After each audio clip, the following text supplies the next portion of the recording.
Renault Megane, kompakta klases automobīlis, kurš varbūt agrāk bija diezgan rets Latvijā. Tagad tas ir sastopams tikpat daudz kā jebkurš cits kompaktnieks, kaut vai tas pats izslavētais Volkswagen Golf. Renault Meganes 3. paudze noturējās no 2003. gada līdz pat šim te brīdim.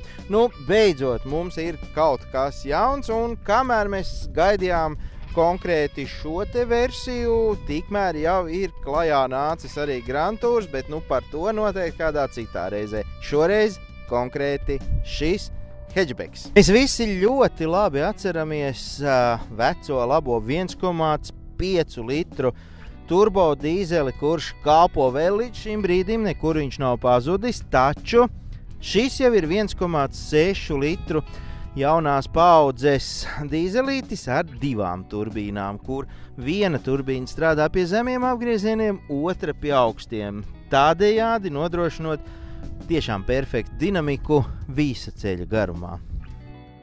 Šim te spēka agregātam ir 130 zirgspēki, kas nebūtu nav maz priekš dīzeļu motoru, un kas ir interesanti, ražotājs ir paredzējis 3,8 litru vidējo degvielas patēriņu.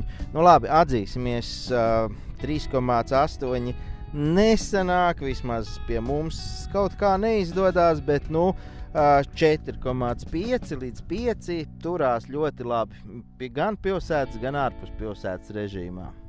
Kompakta klases automobīls ir kompakta klases automobīls, bet vietas te nemaz nav tik maz. Es nemaz tik maziņš neesmu, man te vietas pietiek, un galvenais nepierast atrasties šajā automobīļa daļā.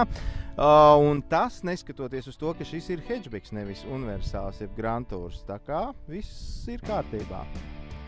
Mēs runājam par skaitļiem, tad, protams, nevar nepieminēt cenu. Šis auto maksā kaut kur plus mīnus ap 22 000 eiro, taču droši vien jau, ka precīzāku cenu jūs variet apstīties Renault mājaslapā vai arī aiziet pie pārdevējiem, tur jums izskaidros visu sīku un smalki.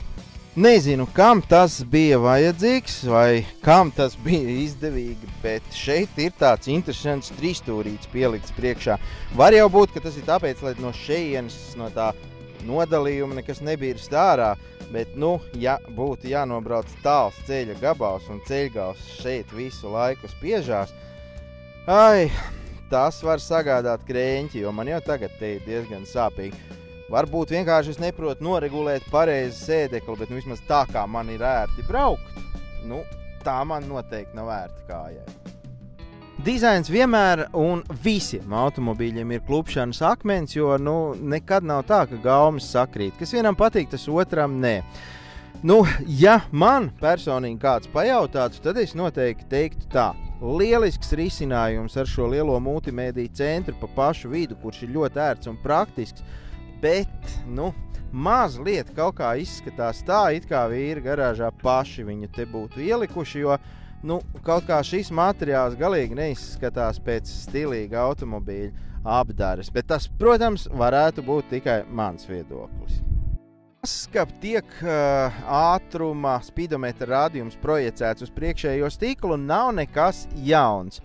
Interesants risinājums ir tas, ka šeit ir tāds maziņš plasmasas gabaliņš, uz ko projicējās šie te rādītāji. Principā, nezinu, manuprāt, ka tas tikai visu sadārdzina, jo šis te ir uz kaut kādiem motoriņiem, kas viņam nolaiž, paceļ, tur pārliekās vēl arī vāciņš, lai viss būtu glīti, tad, kad dzinējs ir izslēgts. Vai nebūtu vienkāršāk, ka to varētu redzēt priekšējā stiklā, bet konstruktoriem noteikti bija labāk zināms. Un priekšējais sēdeklis ir noregulēts tā, lai man tur būtu ērti sēdēt pie stūres. Tikpat ērti man ir sēdēt šeit aizmugurē. Vietas ir gana, nekas nespiež, nekas netraucē. Tā kā principā 4 cilvēki ar šo automobīlu ļoti viegli var doties pat pavisam tālā ceļojumā. Kāpēc ar viņu neaizbraukt līdz Portugālei, pabradāt pa okeānu? Braukšana ar šo auto ir ļoti ērta. Es pat teiktu patīkama. Te ir 3 iespējas izvēlēties sev vēlamo līmenī, nu, tur ir sporta, komforta un pašu izvēlētais. Nevarētu gan apgalvot, ka tur ir milzīgi liela starpība, nu, sporta režīmā varbūt drusciņi aktīvāks viņš ir. Bet arī pat visvienkāršākajā eko režīmā šis auto patiešām ir dinamisks un kaunā, nu, tu nepaliksi nevienā krustojumā. Tas nu ir fakts.